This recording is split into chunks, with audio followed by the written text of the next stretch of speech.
अस्सलाम वालेकुम। उम्मीद है आप सब खैरियत से होंगे। आज जो मैं पेपर सॉल्व करने जा रहा हूँ, past paper federal public service commission का, और पोस्ट है असिस्टेंट डायरेक्टर BS 17। जो मैं पार्ट सॉल्व करने जा रहा हूँ वो है English part. So now let's start. Circle the word closest in meaning to the underline part. अब आपको जो लफ्ज अंडरलाइन किए गए इनके सिनोनिम्स या सिमिलर मीनिंग जो रखते हैं वो आपको सिलेक्ट करने हैं। Number 1, he is working in a company that fabricates room coolers. अब फैब्रिकेट का आपको सिनोनिम लिखना है। A, manufacturers, B, fiddles, C, polishes, D, none of these. आप आंसर्स पेपर पे लिखें, हम एंड में इन सबके क्वेश्चंस के आंसर डिस्कस करेंगे। Number 2, the staff had to face the gratuitous insult by CEO due to misbehavior of an employee. A, severe, B, unlimited, C, harsh, D, none of these. अब इसमें भी आपको gratuitous का synonym लिखना है।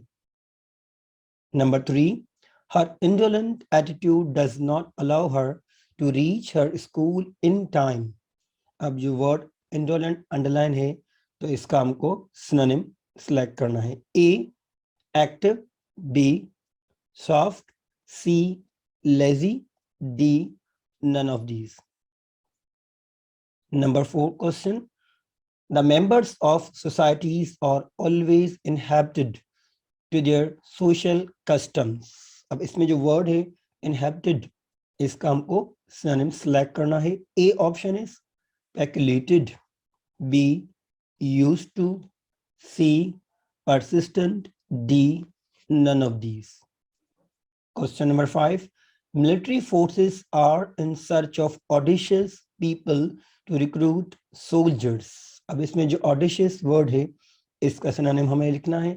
A, fearless, B, severe, C, selfish, D, none of these. Number 6, he is mourning the death of his close friend. अब जो word morning लिखा हुआ है इसमें, ये मॉर्निंग सुबह वाला नहीं है, morning, mourn. A, favouring, B, helping, C, grieving, D, none of these. हम अक्सर कहते हैं ना, I mourn on his death. तो अब इसमें आइडेंटिफाई करें कि कौन सा हो सकता है इसमें option. Number 7, opposition is hindering state affairs to deviate the political parties in government. अब hindering का आपको synonym लिखना है। A, shuffling, B, assisting, C, obstructing, D, none of these.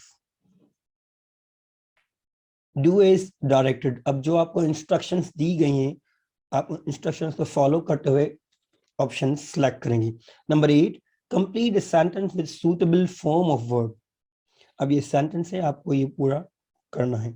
If it had been bad news would you dash me. A, left, B, have left, C, has left, D, none of these.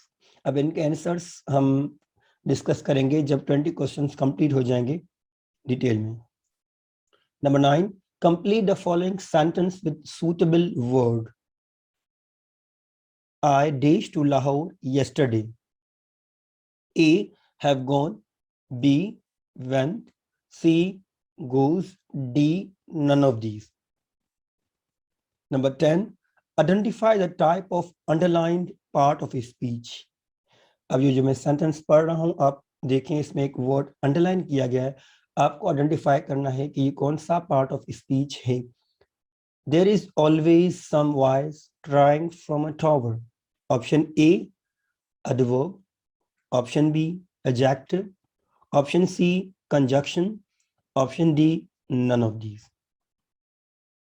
Number 11, identify the type of underlined word. इस sentence में आपको जो second part है जो underline word है, आपको बताना है कौन सा वर्ब है। It is not possible to get success without any hardship. अब वर्ब के भी बहुत सारे किस्म हैं। अब जो इज अंडरलाइन किया गया है तो आपको बताना है ये कौन सा किस्म है। ए, ये एक्शन वर्ब है। बी, स्टेटिव वर्ब है। सी, ऑक्सिलरी वर्ब है। या डी, कोई भी वर्ब इनमें से नहीं है, none of these. Now you need to identify. 12, complete the sentence with suitable preposition. Preposition आपको लिखना है कि कौन सा सही है।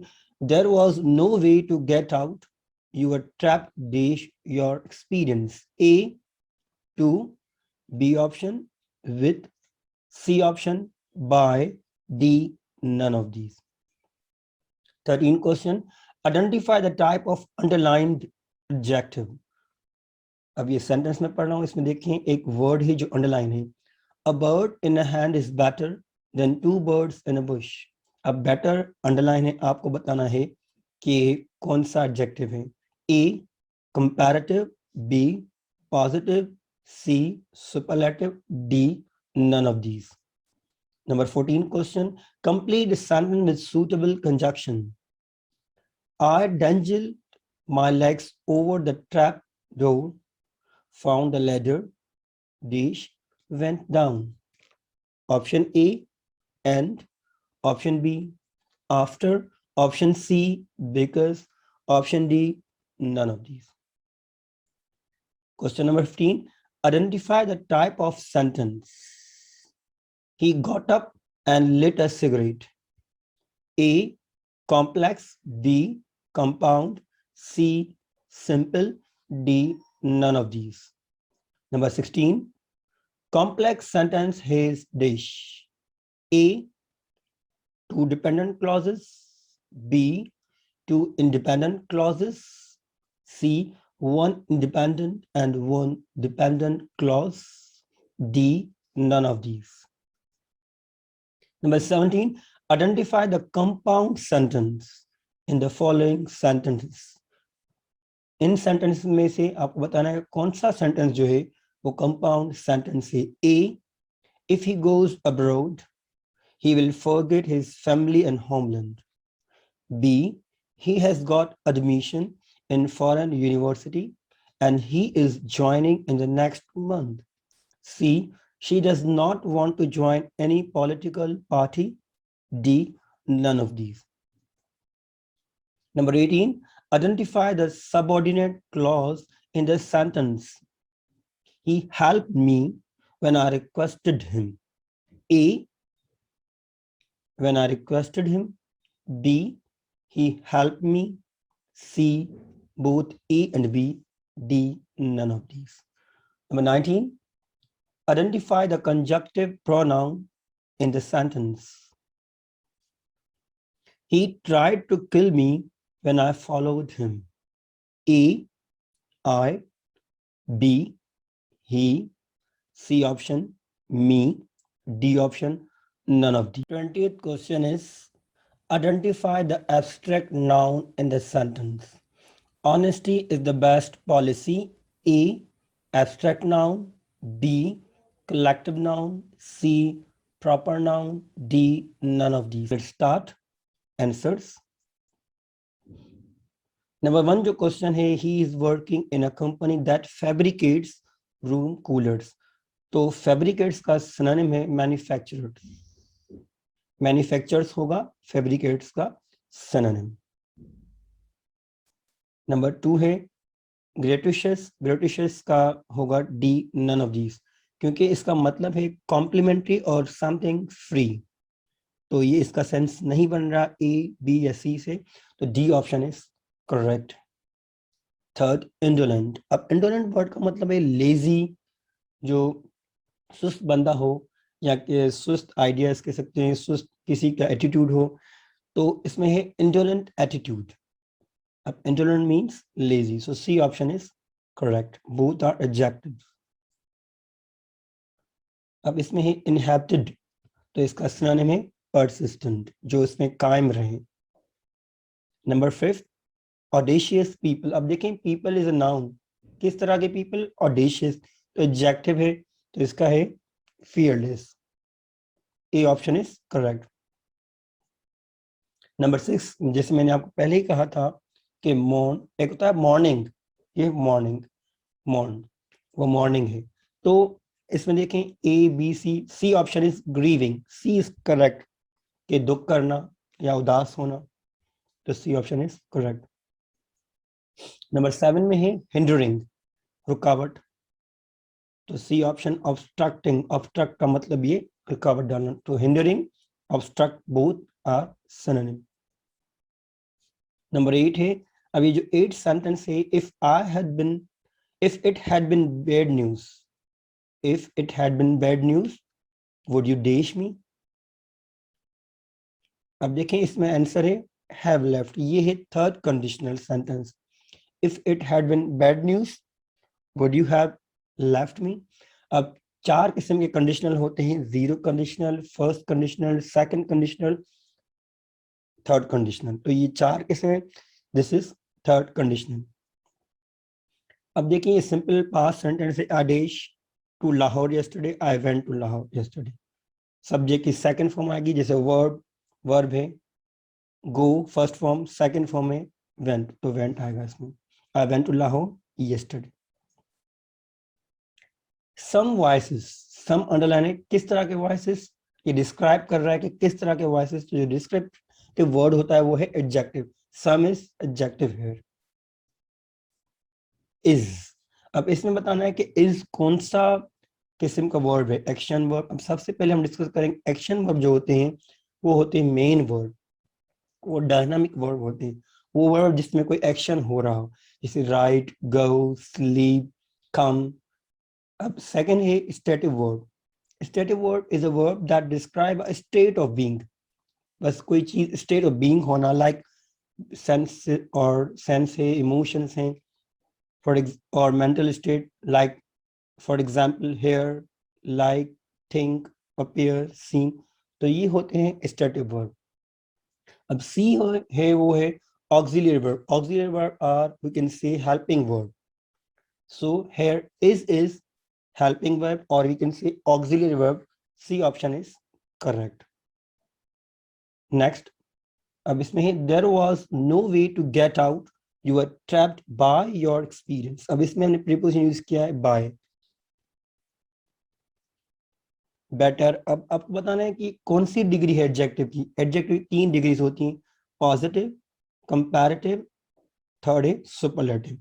अब गुड, बेटर, बेस्ट, ये 3 डिग्रीज हैं. पॉजिटिव है गुड, कंपैरेटिव है बेटर, और सुपरलेटिव डिग्री है बेस्ट.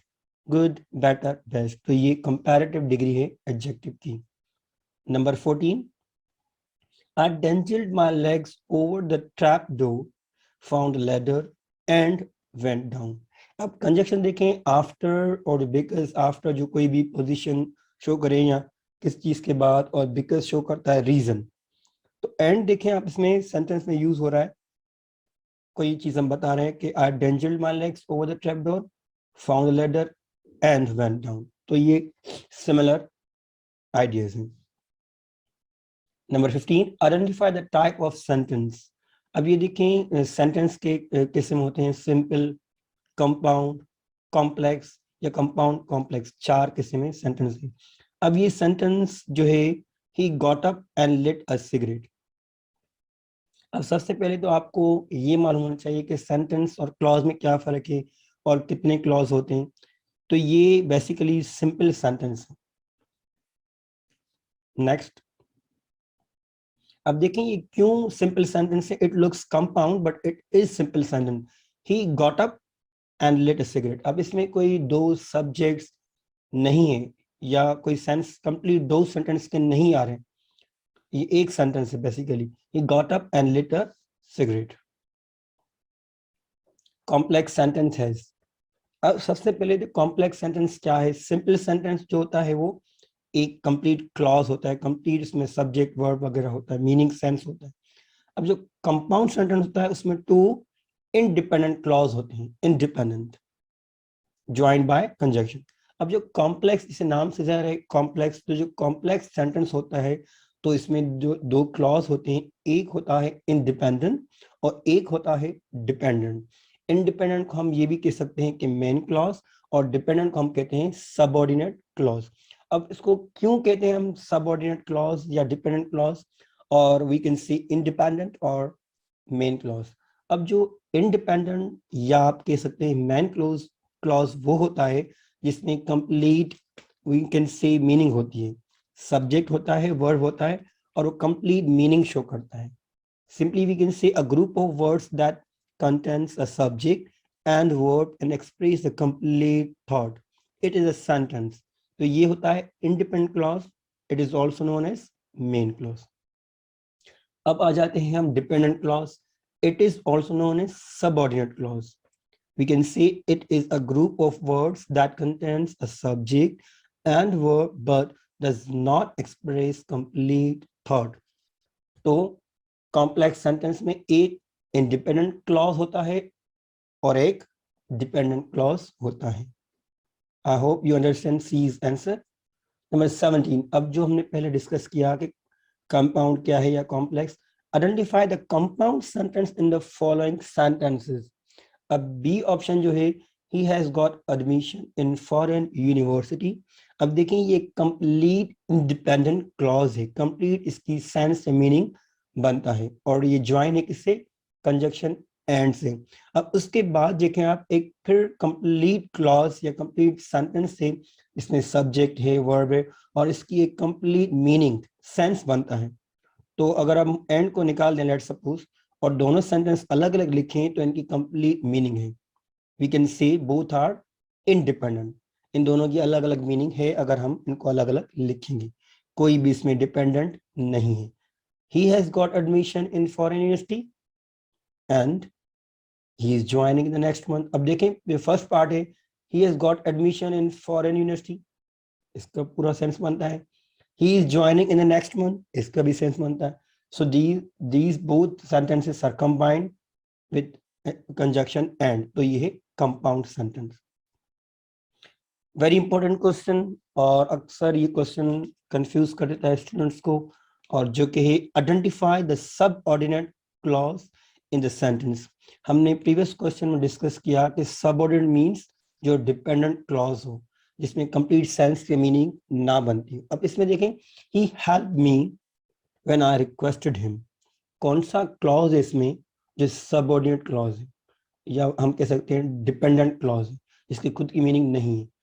तो अगर मैं कहूँ ही हेल्प मी, तो ये तो एक कंप्लीट इसमें सेंस दे रहा है, मीनिंग भी हो रही है, तो ये डिपेंडेंट नहीं है, इंडिपेंडेंट है।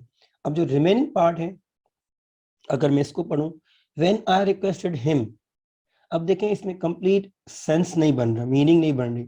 अगर इस पार्ट को हम इसके साथ पढ़ें, he help me when I requested him, तो एक कंप्लीट सेंस बन रहा है।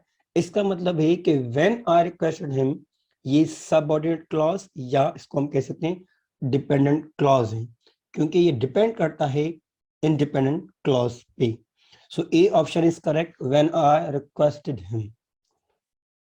Number 19, identify the conjunctive pronoun in the sentence. अब इसमें आपको कंजक्टिव प्रोनाउन देखना है। अब कंजक्टिव प्रोनाउन क्या होता है? Conjunctive pronoun is one use in a subordinate clause. जो कंजक्टिव प्रोनाउन होता है वो सबऑर्डिनेट क्लॉज या आप कह सकते हैं डिपेंडेंट क्लॉज में होता है। अब ये देखें कि इसमें डिपेंडेंट क्लॉज कौन सा है या सबऑर्डिनेट क्लॉज कौन सा है, वो है व्हेन आई फॉलोड हिम। तो अब इसमें कौन सा प्रोनाउन है? आई है। तो जो सबऑर्डिनेट क्लॉज में या डिपेंडेंट क्लॉज में जो प्रोनाउन होगा उसको हम कहते हैं कंजक्टिव प्रोनाउन।